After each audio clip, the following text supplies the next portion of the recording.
Bonjour, je suis heureux de vous retrouver pour partager avec vous ces informations astrologiques dans lesquelles nous allons parler des influences des jours à venir. Nous allons parler des transits de la Lune, mais avant cela, je vais vous parler de la nouvelle Lune qui aura lieu ce vendredi 1er novembre à 13h48. Alors la nouvelle Lune, vous le savez certainement, c'est le début de la phase lunaire croissante qui soutient le développement et l'expansion de vos projets. C'est pour cette raison que la nouvelle Lune est associée à des influences de création et de renouveau. Vous allez donc pouvoir profiter de cette configuration astrologique pour démarrer de nouveaux projets qui vous tiennent à cœur. La Lune et le Soleil, au moment de cette nouvelle Lune, seront conjoints dans le signe de la Balance, c'est-à-dire dans l'un des domiciles de Vénus en astrologie sidérale, conforme à la réalité astronomique observable. Alors cette nouvelle Lune en Balance, elle va vous permettre notamment de démarrer de nouveaux projets, de nouvelles activités en lien avec la création, la créativité, avec l'art, avec la beauté, avec l'esthétique, avec les plaisirs. De la même manière, une nouvelle lune dans le signe de la Balance est particulièrement favorable pour démarrer une nouvelle union, une nouvelle association et un nouveau partenariat. Que ce soit sur le plan personnel, au travers de vos relations amicales, amoureuses, ou sur le plan plus extérieur, sur le plan professionnel et social, cette nouvelle lune va donc vous permettre de démarrer sous les meilleures influences, une association, une union ou un partenariat. Pour autant, faites attention, parce que là, le maître euh, de cette nouvelle lune, Vénus, le maître donc de la Balance, se trouvera en exil en Scorpion, ce qui apportera beaucoup de passion et d'intensité, d'autant plus que Vénus sera opposé à Jupiter, qui amplifie encore une fois vos émotions, vos sentiments et votre sentimentalité, à tel point que cela pourrait vous pousser à commettre des erreurs de jugement. De la même manière, Vénus sera également en carré avec Saturne, ce qui pourrait bien apporter euh, une certaine frustration émotionnelle et sentimentale. Vous devrez donc redoubler euh, de rationalité, mais également redoubler de réalisme, ce qui est d'ailleurs favorisé, puisqu'il ne faut pas oublier que si la Balance est le lieu de domicile de Vénus, c'est également le lieu d'exaltation de Saturne. Donc vous allez pouvoir bénéficier de ces qualités de patience, de persévérance, mais également de pragmatisme et de réalisme, afin de prendre les décisions les plus éclairées, les plus justes, les plus harmonieuses pour vous. Bien évidemment, en fonction de ces influences-là, vous allez pouvoir décider si vous désirez ou non vous unir, vous associer, entrer en partenariat avec l'autre, encore une fois aussi bien sur le plan personnel que sur le plan extérieur et professionnel. Ensuite, ce vendredi matin, au moment où je vous parle, la Lune se trouve toujours dans le signe de la Balance, ce qui favorise donc la recherche d'harmonie, de douceur et d'équilibre. Pour cela, vous saurez faire preuve de tact, de diplomatie, et vous aurez également la capacité à vous mettre à la place de votre interlocuteur pour comprendre son point de vue. Et en comprenant son point de vue, vous allez pouvoir trouver un équilibre, vous allez pouvoir trouver une solution équilibrée aux différents problèmes que vous aviez pu rencontrer.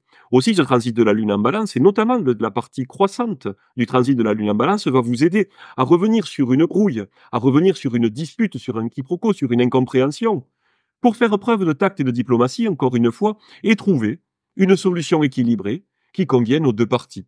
Ensuite, la Lune quittera le signe de la Balance samedi 2 novembre à 20h38 pour entrer dans le signe du Scorpion, dans lequel elle restera jusqu'à mardi à 6h55. Alors en Scorpion, les influences du transit de la Lune sont radicalement différentes. La Lune en Scorpion, elle apporte une approche extrêmement intense et passionnée, que ce soit dans vos émotions, mais également dans les différentes situations que vous allez vivre. La Lune croissante en Scorpion, elle va vous permettre également de démarrer un travail d'analyse, d'introspection, de thérapie, qui va vous permettre de mettre en lumière les zones d'ombre cachées au fin fond de vous-même.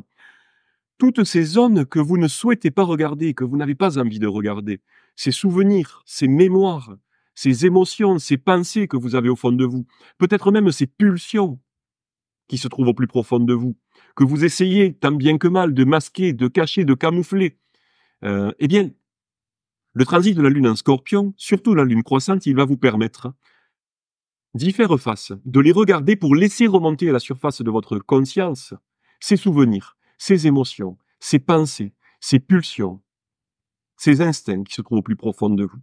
Parce que le signe du Scorpion, en analogie avec la maison 8, il vous parle de tout ce qui est tabou, c'est-à-dire tout ce qu'on n'a pas envie de voir parce que ça nous gêne, en nous, mais également à l'extérieur. Eh bien, ce transit de la Lune croissante en Scorpion, ça va être l'opportunité pour vous d'affronter ces différentes choses qui sont au fond de vous. Parce que vous le savez, là où vous apportez de la lumière, il ne peut plus subsister d'ombre. Voilà ce que va vous permettre de faire ce transit de la lune croissante dans le signe du Scorpion. Et pour cela, eh bien, vous allez pouvoir profiter d'un créneau particulièrement favorable à partir de samedi à 20h38 jusqu'à dimanche à 19h30.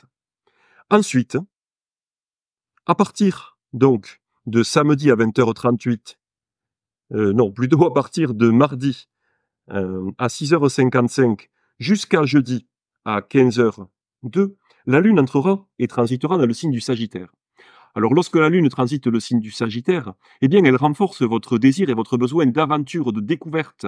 La Lune croissante en Sagittaire, eh bien elle vous permet de démarrer de nouveaux projets qui vont vous permettre d'élargir vos horizons, votre compréhension du monde, aussi bien sur le plan intellectuel que spirituel ou même géographique.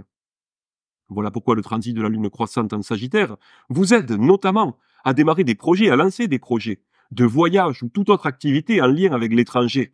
Parce que l'étranger et les voyages, eh bien, ce sont des situations, ce sont des événements qui nous permettent justement de voir comment ça se passe ailleurs, de comprendre que la manière dont nous envisageons le monde, dont nous comprenons notre quotidien, eh bien, elle peut être vécue de manière totalement différente à l'extérieur, dans un autre pays, dans une autre culture, dans une autre spiritualité.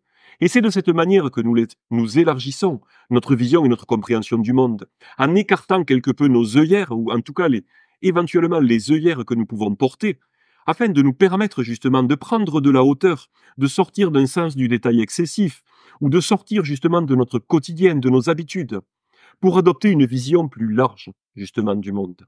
Et c'est ce que va vous permettre de faire ce transit de la Lune dans le signe du Sagittaire. Pour cela, vous allez pouvoir profiter d'un créneau favorable, à partir de mardi à 16h25 jusqu'à jeudi à 7h35. Ensuite, à partir de jeudi à 15h02 jusqu'à samedi à 20h33, la Lune transitera le signe du Capricorne. Alors la Lune, elle est en exil en Capricorne, elle n'est pas vraiment à l'aise. Le Capricorne, c'est un signe de terre, qui va vous permettre, surtout lorsque la Lune est croissante dans ce signe, eh bien de démarrer tout un tas d'activités ou de projets en lien avec votre ambition, notamment sociale et professionnelle. La Lune croissante en Capricorne, elle vous aide à planter les jalons de votre réussite à venir. Réfléchissez bien, parce que cette Lune en Capricorne, elle va vous aider justement à faire preuve de patience, de réalisme, de structuration, de persévérance et de patience pour réfléchir à quels sont vos buts et vos objectifs sur le long terme, encore une fois sur le plan social et sur le plan professionnel. Elle va vous permettre d'établir un plan précis, structuré, qui va vous permettre dans le temps, en suivant chacune de ces étapes, de vous rapprocher jour après jour eh bien, de votre réalisation sociale et professionnelle, de l'atteinte de vos buts et de vos objectifs. Voilà ce que va vous permettre cette lune dans le signe du Capricorne. Bien évidemment, dans la mesure où la lune est en exil, elle peut également développer de la timidité, elle peut développer également une tentation à vous replier sur vous-même, à vous enfermer, à vous renfermer en vous-même, avec de la mélancolie, avec de la tristesse, dans un tel cas par exemple. Ce sera l'élixir floral Mustard, l'élixir floral du Dr Bach, eh bien, qui va vous aider. Si vous ressentez de la mélancolie ou de la tristesse sans véritable raison extérieure, eh bien, cet élixir floral Mustard va vous aider à revenir à un état émotionnel plus équilibré. De la même manière, si vous veniez à avoir envie de vous enfermer en vous-même, si vous veniez à ressentir une certaine timidité, eh bien, ce sera l'élixir floral Mimulus, qui va vous aider à faire preuve de plus de courage pour utiliser les influences de la lune croissante en Capricorne, encore une fois, parce que si vous vous enfermez en vous-même, ça va être bien difficile de poser les jalons, justement, de votre réussite à venir, puisque votre réussite sociale, elle va vous imposer, elle va nécessiter le fait d'aller vers l'autre d'une manière ou d'une autre. Voilà pourquoi, si vous avez des difficultés au niveau, par exemple, de la peur ou de la timidité, l'élixir floral Mimulus, encore une fois, sera une aide précieuse pour vous aider dans ce chemin-là. Durant ce transit de la lune croissante en Capricorne, vous allez pouvoir profiter également d'une période favorable, ce samedi 9 novembre, entre 18h20 et 20h33. Voilà, on a fait le tour des informations astrologiques des jours à venir. Cette vidéo est plus courte volontairement que les vidéos précédentes, parce que finalement, l'intérêt de la vidéo, eh bien, c'est de partager avec vous de vive voix ces différents transits, ces différentes influences.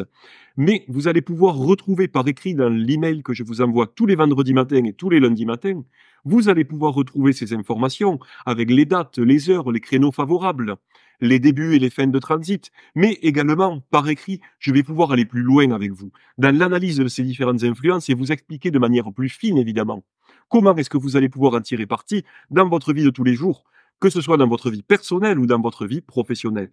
Si vous n'êtes pas encore abonné à ma newsletter d'informations astrologiques, c'est gratuit Évidemment, je m'engage à ne partager avec personne vos coordonnées, votre adresse email. C'est quelque chose que je garderai pour moi et que je vais utiliser pour tous les vendredis et tous les lundis matins, vous envoyer ma newsletter astrologique dans laquelle je partage avec vous, encore une fois, bien plus en détail ces différentes influences. Voilà, on a fait le tour maintenant des informations de cette semaine. Pour en savoir plus, pour aller plus loin, vous allez recevoir vendredi matin à 11 h et lundi matin à 11 h mes newsletters astrologiques.